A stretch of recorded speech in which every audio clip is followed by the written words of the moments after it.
Yeah, that works. Bring it in. Oh, isn't that nice? Isn't that familial? Doesn't it feel like home? Doesn't it feel good to have the gang back together? To get back in with the friends you love and know and trust? Talk about football season. Talk about Al Michaels and Chris Collinsworth, Red Zone guy Scott Hansen, or Andrew Siciliano, depending on what subscription package you have. He's a Red Zone guy, but his actual identity depends upon the household. It's such a familiar time of year. My favorite time of the year. Not today, but it's getting cooler. We're staying inside. Apple pickings for the basic. We spend our Sundays watching football. You notice they can't say 8 hours of commercial free anymore because they're ripping ads on the sidebars. That's a heady play, NFL owners. You were giving something away for free, something people really liked. Good on you to take it away. That's the boomer mentality. What's going on? Boom. Fantasy. It's Rick Rosen back for 2019. And we're going to talk about some Monday Night Football and NFL in general. Boom Fantasy has gone above and beyond since we last talked. Quick shout out to NBC Sports Predictor. That's our John. We make Sunday Night 7 now. That's the official game of Sunday Night Football. Over 100,000 entries on Sunday. So I hope you got down with some free money. But as far as the bankable big money cash money jackpot contest, we're ripping that over here at Boom. Same game, same Chmook took down a $1,200 Mighty Dollar jackpot yesterday, but split it with Big Rambo, a less familiar face. A $1,200 jackpot split two ways. It's still $1 into 650. Show me that plus 6,500 parlay and what that would look like. That's a quarter of what you would have made parlaying the Patriots and Jets money line, but that didn't hit. Now, did it? Four simple questions makes you a Boom Fantasy jackpot winner, and we're going back to it tonight. Bears at Skins. I tweeted about it. Follow me at the Rick Rosen. Follow us at Boom DFS. We give away jackpot tickets. Oh, wow. We got like year-old chats in the chat room. I'm just checking the chat. We got chat. This is from the Super Bowl, I think. We're talking about making chicken dips and all sorts of side dishes. That's wild. Mute that. All right, boys. So we're 3 weeks in. And what are the big storylines? I think there's one. And it's one that defines the landscape of the league we're in. Let's talk about football for like 5 minutes, and then we'll talk about the Monday night slate as everybody trickles in. People kind of wander in and find out what we're talking about, because there is really good matchups here as Chicago heads into the Capitol to take on a Redskins defense that is underrated, especially up front, not so much in the back. Teams have been doing some damage to them vertically, but that is where the Bears struggle. So this could be a very interesting matchup. But the key storyline in the NFL right now is the fact that we have 20 quarterbacks, 20 under the age of 26, all starting for NFL franchises. It's the most we've had in the modern era, which I refer to as, it's honestly the fantasy football era is the modern era for football, because 4,000 yards passing used to be an achievement. It's not an achievement anymore. 5,000 yards is an achievement, but 4,000 yards is now a good season in the NFL. The landscape has completely changed. So modern NFL. This is new. We're in new territory. We have franchises embracing the idea of going cheap, of starting fresh, of risking it on a young player. There's no more clipboard holding. There's start now and figure it out later. Surround the young guy with talent. Yesterday we saw Kyle Allen look good, man. Kyle Allen had more passing touchdowns than Cam's had in his last 4 games combined. Like, come on, man. Kyle Allen looked good, and he made DJ Moore and Curtis Samuel look good, and that made Christian McCaffrey look good. And he didn't have to scramble for it. He just had to be accurate. Just had to be accurate. Speaking of accurate, Daniel Jones. Wow. Daniel Jones. Wow. I have my pinned tweet is to be loud wrong about Daniel Jones. I hope I'm more wrong about Daniel Jones than I'm wrong about anything in my known existence. I absolutely can't stress enough that nobody knows fully what they're watching. And there's never been a harder consensus on the tape of what Daniel Jones looked like. So to see him out there, it was beautiful. It was beautiful, not the numbers and not the comeback. The most appealing part of his 18-point comeback win in Tampa in his first career start on Sunday was doing things that Eli has not been doing and is no longer capable of doing over the past 2 years. Whether it's running through the middle of his own defense, running a read option, sliding in the pocket, and then throwing a deep ball and absorbing a big hit. Like, Eli's taken big hits. Nobody's here to dispute that. But Daniel Jones brought a verticality to the Giants offense that fans have been praying for, that Bob McAdoo died for. He lost his football career trying to bench Eli Manning for a more vertical offense. It cost him everything. And now we have Daniel Jones. Things are a little bit brighter. Are we the champions? No. Are we hopeless? No.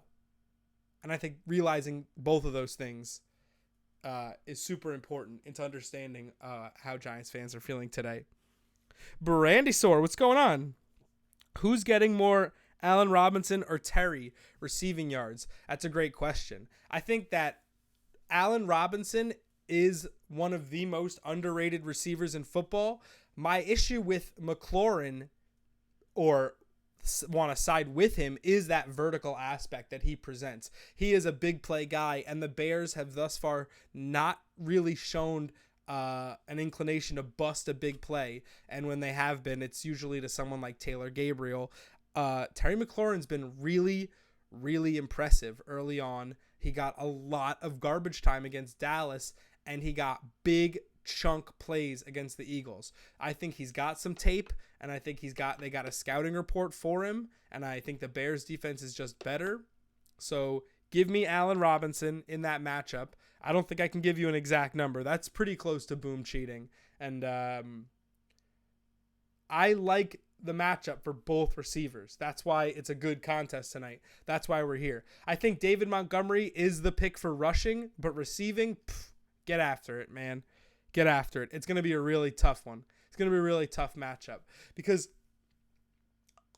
the Redskins secondary isn't on the same level as the Bears, but the pass rush is so much greater in that it will prevent Case Keenum from being able to sit back and launch, because the Eagles and Cowboys, the Washington's two previous matchups, don't have as effective a pass rush. They have talent, but they have not been getting hits to the quarterback the same way that Chicago has over the past year. So Chicago changing things without Vic Fangio. They are reasonably effective against Joe Flacco. Didn't get the big turnover, but kept their team in the game by preventing big plays for most of the game and keeping Denver from scoring. I think they kept them to 13 points. That's a pretty solid output. I think that Chicago can score more than 13 points on this Washington defense, and I think that comes through Allen Robinson, because the other weapons on the Bears are not super impressive to me, especially now that teams know Trubisky's a running asset. It really limits them because teams are going to force Mitchell Trubisky to beat them. And while that can be very good for Allen Robinson, and ultimately I think it'll bear the best result, it presents its own set of long-term problems as you develop your potential franchise quarterback that you traded up over Deshaun Watson and Patrick Mahomes to take. Just to think about that. It's unfortunate, honestly, for Trubisky that we have to talk about this narrative, this Watson-Mahomes narrative, but it's worth talking about because you have to hit on these quarterbacks. you absolutely have to hit on these quarterbacks. So to miss so aggressively in the face of two outright studs. I'm not saying Mahomes was an outright stud, but the pedigree was there with the dad professional athlete and knowing just how this industry works and bringing a professional mentality and then also having a rocket arm. And then Deshaun Watson, who's an absolute proven winner, but for some reason, so many GMs were scared on wrongly. The guy takes a couple of sacks, but he can straight up deal and is an absolute definition of a franchise quarterback.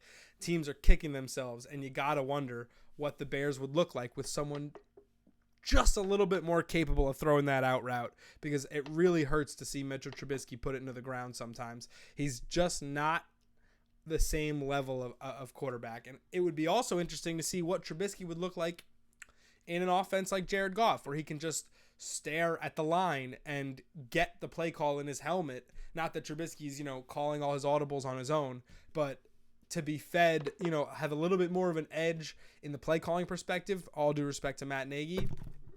Mike Bump. Interesting. It's interesting. The quarterback carousel is not so much a thing anymore.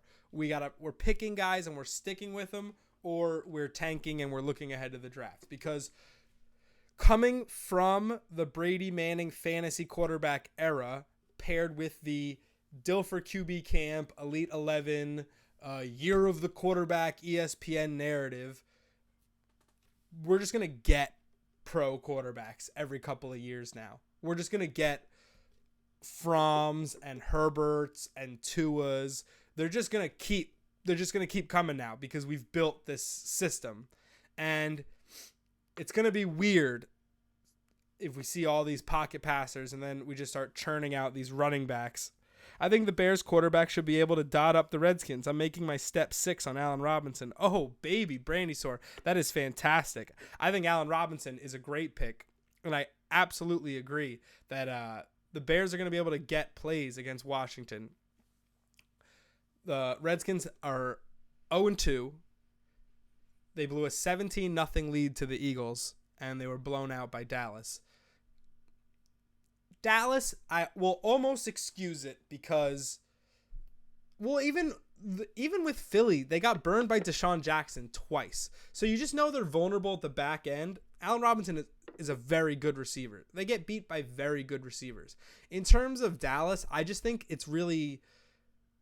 I think coaches are preparing for Dallas like they didn't change offensive coordinators, and Dallas is just running play action at an unprecedented amount right now, and that's just changing the way you have to defend the Cowboys offense, and it's making things so easy for Dak Prescott. But you've seen moments where Dak regresses into his regular self, where he's not this superhuman, because guys are there's been this thing frustrating me to no end when guys are like wide open and we call it a dime or a good throw.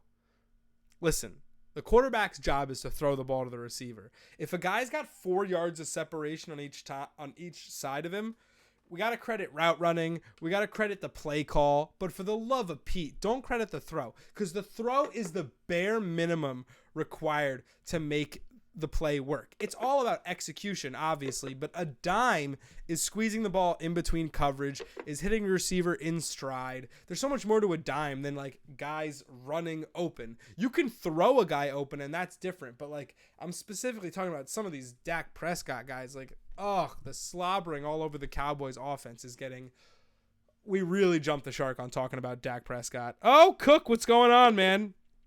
Dallas is an offensive team this year. No, it's the offensive coordinator. We knew Jason Garrett was one of the reasons they were struggling so bad. Yeah, I've been alive. I'm just doing different things, but I'm definitely out here. Why wouldn't I hibernate till football season? It's hot in the summer. Talk about baseball. Not that I don't love baseball, but oh my God. Broken record. But Kellen Moore has brought this new energy to the Cowboys where the pass feeds the run, and because that gets both parties fed, everyone's excited. Because if you just lean on Zeke, Dak's going to get upset. It's much more high school than you give it credit. But if you're using the pass and play action passing to soften up the defense, then Zeke eats. Wow, isn't that much greater synergy? It's crazy to have to undo all of the rudimentary football that knowledge that you've acquired over the course of your football loving life, but it's like really hard to like play action passing, nothing to do with establishing the run. Those things are not related at all. It's about execution and timing, like any trick play. Like establishing the run is legitimately not a thing. It has no correlation to winning. Running when you're ahead is just a thing that happens in the name of ball security. It's antiquated. But we're watching more and more teams embrace more and more frequent play action and using spread offenses to make things happen down the field. I mean, last night, the Rams were the perfect example of it. The Rams have no business running the football. The Rams are running play action steady in the fourth quarter, faking to Gurley, who can't even run, and still getting chunk plays to Cooper Kupp out of it because you have to respect it. It's the timing and the execution because everybody's looking for a speed edge in the NFL. So everybody wants to cheat just a little bit based on what they know, based on what they've seen, based on what they feel. Try to make a play, got to make a play. And that's where you can take advantage. Whereas the Browns just continued to plod with Nick Chubb, get yards, and then not capitalize on a rhythmic running game to the point where they overthought it, thought the run game was by far their best option, and ran on 4th and 9, and they look like total idiots on national television. I tell you what, I don't remember all of the best calls or best coaching decisions on Sunday Night Football, but for some reason, I could give you like the 5 worst coaching decisions on Sunday Night Football. Like the way Al and Chris tear you down, like it just kind of sticks out. Just in my head, I'm thinking of Colts Patriots. I mean, the Patriots had a one at their own 35 where they went for it, and the Colts had the worst 4th down play of all time. Keenan Allen will get the most yards on Sunday because he's playing the Dolphins.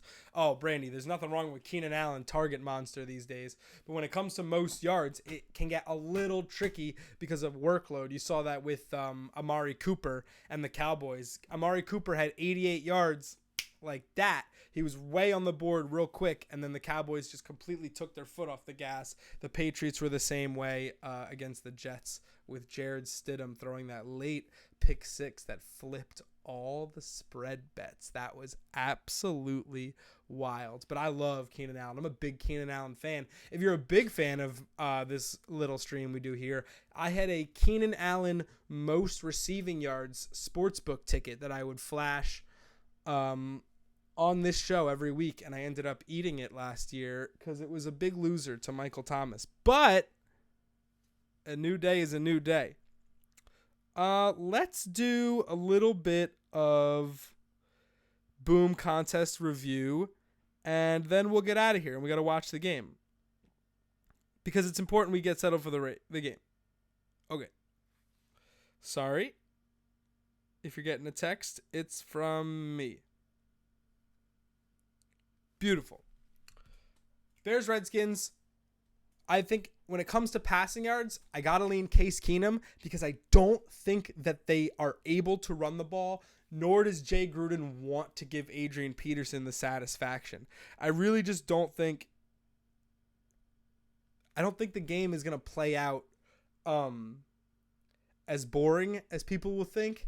I think the Redskins are going to try to stretch the field with Scary Terry and Trey Quinn, who I like a lot as far as slot receivers are concerned, but I don't think they're going to have success running the ball. So when it comes to the two of those, I'm going to go with Case Keenum because conversely, I really think that Matt Nagy tried to hide Mitchell Trubisky last week in Denver. No team is doing more to take the ball out of their quarterback's hand, whether it run action, RPO, just feeding their 3-headed rushing attack, getting Tariq Cohen in space, gadget plays. Nobody's doing more to hide their quarterback right now than the Chicago Bears. And it's like not something that is like so obvious, but it is definitely noticeable when you look at the play calling relative to other teams in the league. Or maybe it was part of the design. Honestly, I'm going to give Matt Nagy the benefit of the doubt, but I feel like this is something that he's been doing, playing his hand conservatively, knowing he is ultimately limited by the talents of his quarterback. So I have no problem riding with Keenum tonight. And I'm going to go with Keenum, and I'm going to go with David Montgomery, because I think that that's how it's going to play out. I think the Bears are going to want to pound the rock, establish the ground game, and just not necessarily be able to get in a rhythm passing-wise, and the Redskins will do everything they can to try to throw the ball. It'll be interesting. Very interesting game. I love these non-divisional matchups where you get teams with conflicting styles and maybe going in different directions a little bit. And who are we kidding? The Bears need this game, man. The Bears came out flat week 1. Now the Packers are 3-0 in the NFC North. The Vikings have 2 blowout wins and then a close loss to Green Bay. So if you're the Bears, the defending NFC North champs, you're looking down the barrel of a really rough season if you go 1-2 to start, trailing those 2 teams, still needing to play Minnesota twice. But it's still not an ideal spot to start your season. But at least you're not 0-3. And for Washington, I almost want them to go 0-3. I want them to go 0-3 and start Dwayne Haskins next week. Let's get this show on the road, huh? Youth movement. Danny Jones, Dwayne Haskins, with constant shots of Dan Snyder in the booth looking remorseful. Listen, this is going to be a really close, really entertaining game tonight. We have second half contests for the Super Cinco and the $2 Progressive, and both of those jackpots are popping. So I expect a jackpot winner tonight. Maybe we'll call them later in the week, do a Thursday Night Football live pop.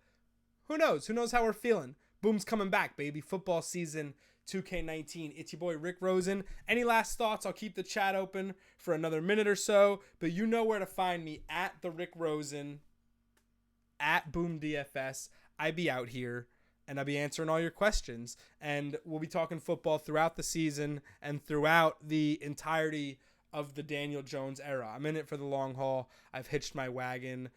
Print the shirts, baby. I don't even know what that means at this point. Second half streak? Yeah, second half streak contests will be up. Don't worry about that. No, that'll be fine. And good luck with all your stuff, guys. Again, it's great to be back. It's great to see faces new and old in the chat. Cook, good stuff, man. Good to see you, man. Good luck with all your contests, guys. And good luck. Boom out. 2K19. It's only week 3.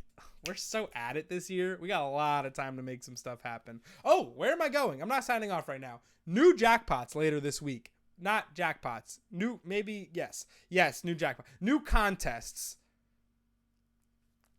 Keep watching this space, because good stuff is starting to happen. Sarai? Sarai. Enjoy the game, guys. I got skins plus 5.5. What?